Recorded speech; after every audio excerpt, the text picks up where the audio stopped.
Shalom, en esta ocasión el tema será filtración glomerular.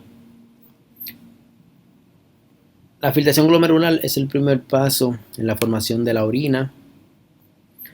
A medida que a medida que entra sangre renal a los capilares glomerulares, una parte de la misma es filtrada hacia el espacio de Bowman. Eso se puede ver acá en el dibujo que tengo, que aquí se ilustra la arteriola aferente, la arteriola eferente.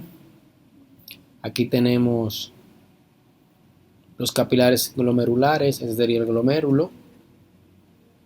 Aquí está el espacio de Bowman.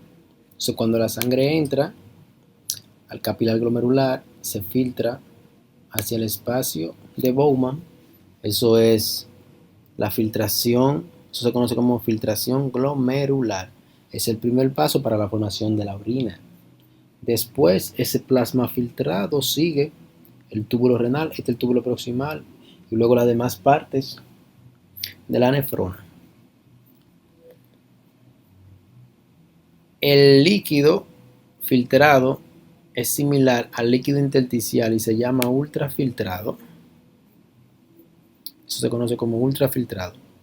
Dicho líquido que contiene agua y todos los pequeños solutos de la sangre, pero no contiene proteínas ni elementos formes, o sea, glóbulos blancos, plaquetas, no debe de contenerlo.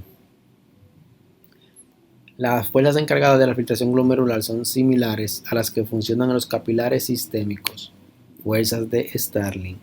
Sin embargo, hay diferencias en las características y la superficie de la barrera del capilar glomerular, haciendo que las tasas de filtración glomerular sea mucho más elevada que la tasa de filtración en los capilares sistémicos. Recuerden que el riñón cumple una función vital que es mantener el equilibrio hidroelectrolítico y la volemia, por lo tanto necesita filtrar más cantidad de elementos que los capilares sistémicos. Ok, ahora, ¿cuáles son las características de la barrera de filtración glomerular? Las características físicas de la pared del capilar glomerular determinan la tasa de filtración glomerular y las características del filtrado glomerular. Estas características determinan qué se filtra y cuánto se filtra en el espacio de Bowman. Entonces, la membrana glomerular tendrá esa membrana de filtración tiene capas. ¿Cuáles son? La veremos a continuación. Entonces tenemos una figura que va a mostrar la membrana. Entonces tenemos que la principal característica de un capilar glomerular, aquí me dice que nivel de aumento. Iniciamos en el lumen capilar, desplazándose hacia el espacio de Bowman. Las tres capas se aplican serían las siguientes. Eso me está diciendo que aquí yo tendría la luz del capilar. O sea, eso aquí sería esto que está acá.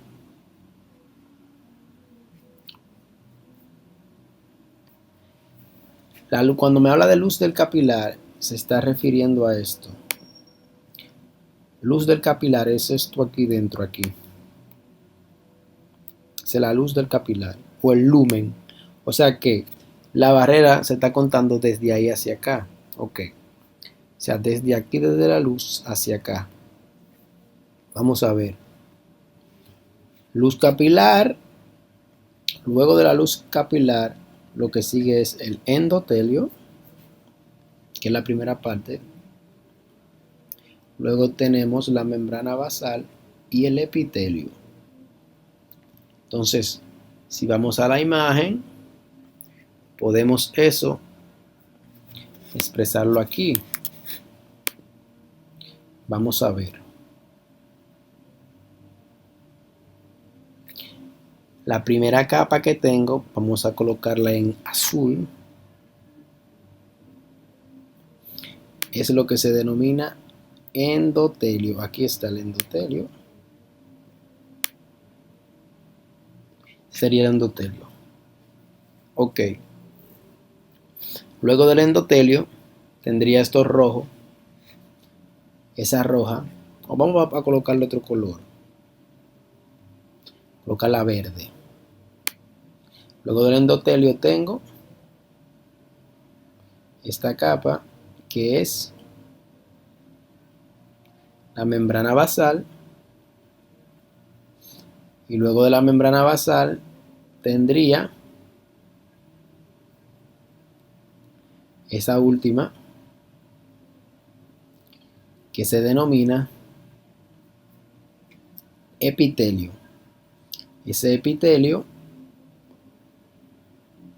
sería este que posee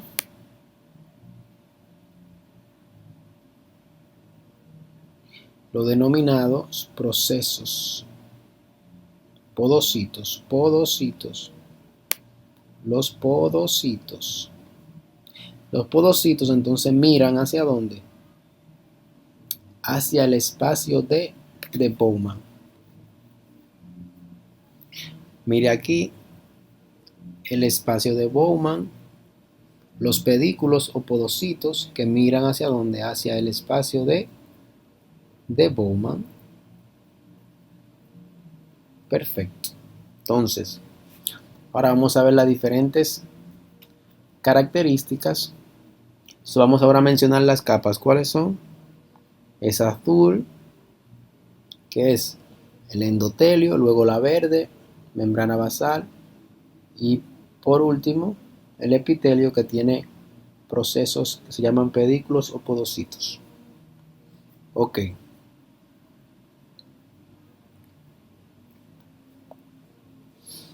Características del endotelio. La capa de células endoteliales tienen poros de 70 a 100 nanómetros de diámetro.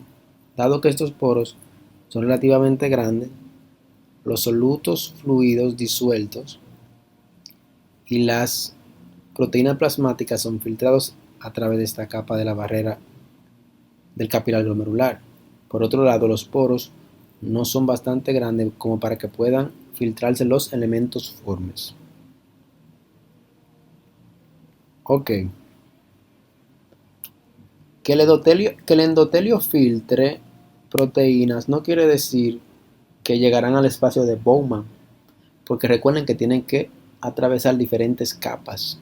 Puede atravesar una, pero tendrá un stop, por ahí veremos.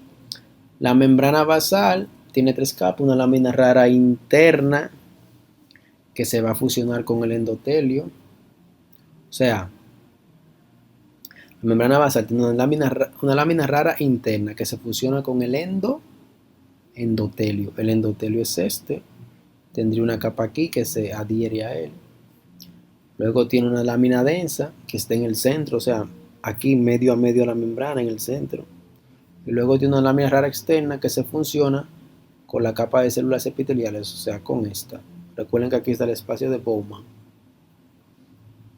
Entonces, esta membrana basal, o sea, multicapa porque tiene varias capas, no permite la filtración de proteínas plasmáticas, por lo tanto, es la barrera más importante. La membrana basal no permite que se filtre proteínas. El endotelio sí, pero se para aquí, mira aquí. Tiene un stop acá. Acá un stop. Las proteínas. Luego tenemos el epitelio, consta de células especializadas llamadas podocitos, que están unidas a la membrana basal por pedículos. Entre ellos se encuentran las hendiduras de filtración que tienen este diámetro. Dice, debido al tamaño relativamente pequeño de las hendiduras de filtración, la capa epitelial, además de la membrana basal, también es una barrera importante de filtración. Pero recuerden que la más importante para evitar que pase proteínas es la membrana basal. Miren los esos procesos podocitos se pierden en una condición que se denomina síndrome nefrótico. Se destruyen los podocitos. Y por eso ocurre proteinuria en el síndrome nefrótico.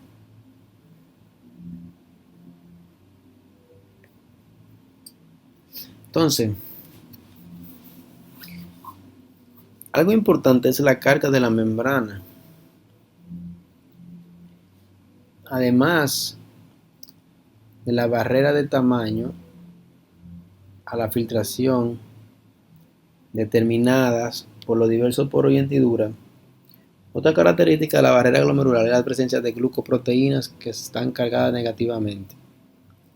Estas cargas negativas fijas están en el endotelio, en la lámina rara interna y externa de la membrana basal, en los podocitos y los pedículos, en las hendiduras de filtración del epitelio. Una consecuencia de esta carga negativa fijas es que añaden un componente electrostático a la filtración.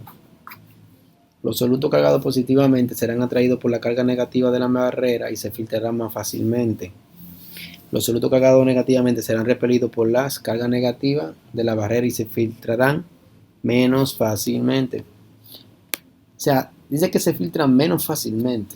Por ejemplo, el cloro se va a filtrar y tiene carga negativa. ¿De qué va a depender entonces? También del tamaño de los poros y el tamaño de los solutos.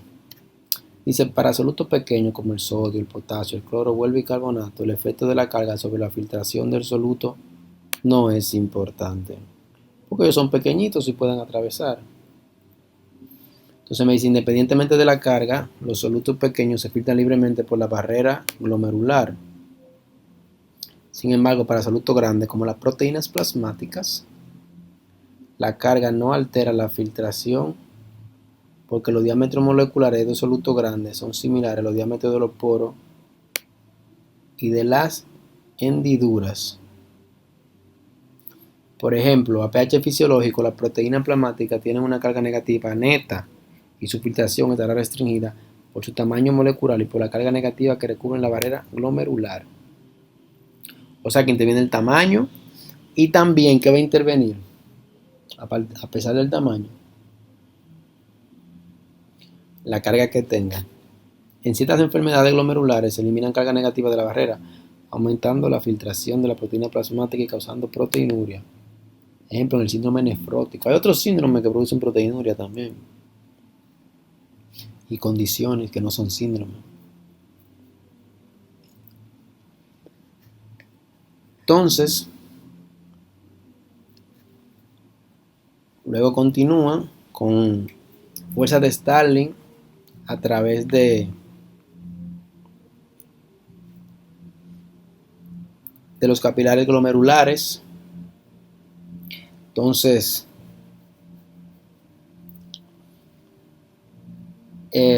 ya se ha hablado en otro capítulo de la fuerza de Starling, que hay diferentes. Son 4 que tenemos que tener pendiente. Entonces vamos directamente a dirigirnos a la imagen.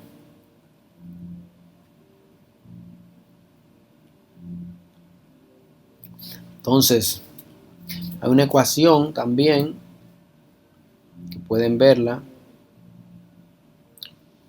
para calcular la tasa de filtración glomerular. Entonces tenemos esta fórmula.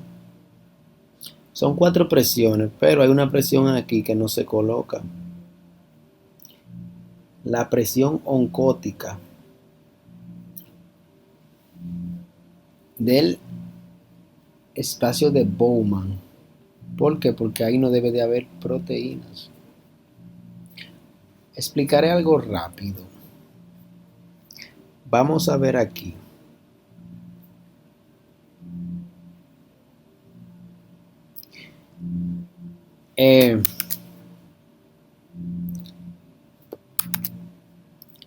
Algo que tenemos que tener pendiente es que la presión de la que hablo son PC, que es presión capilar. O sea, aquí dentro del espacio de Bowman hay una presión que se llama presión capilar, que promueve la filtración. Ahora, hay una presión oncótica capilar, que se representa con el signo de pi. O sea, la presión oncótica capilar, mírenla acá,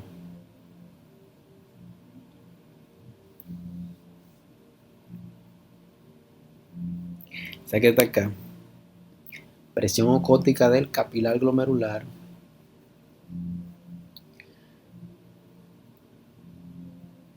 esa presión hará lo contrario.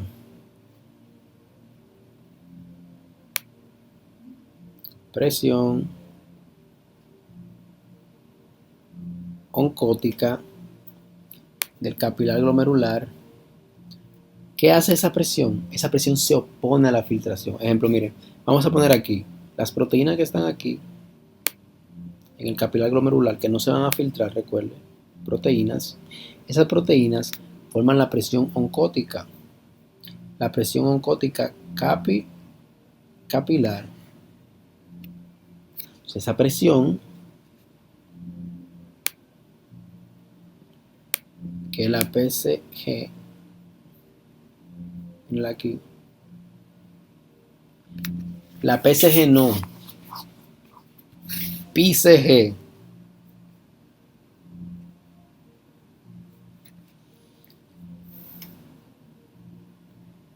Corrijo aquí.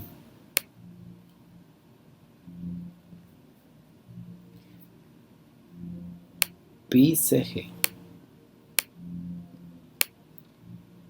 Presión oncótica glomerular. O sea, aquí. O sea, las proteínas que están acá se oponen a la filtración. Ahora, aquí solamente se va a obtener que PC. Presión capilar del espacio de Bowman. O sea, ¿por qué presión capilar o hidrostática? Mírenlo aquí también. Es la misma presión hidrostática en el espacio de Bowman. Cuando yo hablo de presión capilar, me estoy refiriendo a presión hidrostática capilar. Entonces, porque hay una presión en el espacio de Bowman aquí, presión hidrostática capilar en el espacio, porque cuando la sangre es filtrada hacia acá, el plasma que llega aquí genera una presión. Y si, ejemplo, se obstruye esto aquí y se sigue filtrando, esa presión aquí aumenta.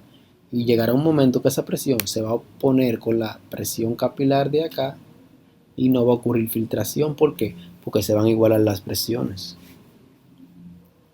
y se va a contrarrestar. Pues bien, ahora el texto tiene o contiene, o sea, un cálculo con diferente presión a diferentes lugares. Miren, si usted hace la fórmula y el resultado que le da de presión neta es positivo, eso quiere decir que habrá filtración. Si cuando usted resta esas presiones, el resultado le da que 0, quiere decir entonces que no habrá que filtración. La sangre entrará y seguirá por la arteriola eferente. Pueden realizar el cálculo, no haré el cálculo acá. Creo que eso está entendible. Solamente hay que tomar esta fórmula. Con esa fórmula, luego con la fórmula se toman esos datos, se reemplazan y lo que hay que entender es que si es positivo, el resultado habrá filtración. Si es 0, no habrá filtración. Entonces, Aquí tenemos los efectos de la fuerza, de los cambios de la fuerza de Frank-Starling sobre el flujo plasmático renal, la tasa de filtración glomerular y la fracción de filtración. Me parece que en el canal yo tengo un video de eso. Cualquier cosa lo dejaré debajo en la descripción, pero me parece que sí. Hasta aquí esta parte. Shalom.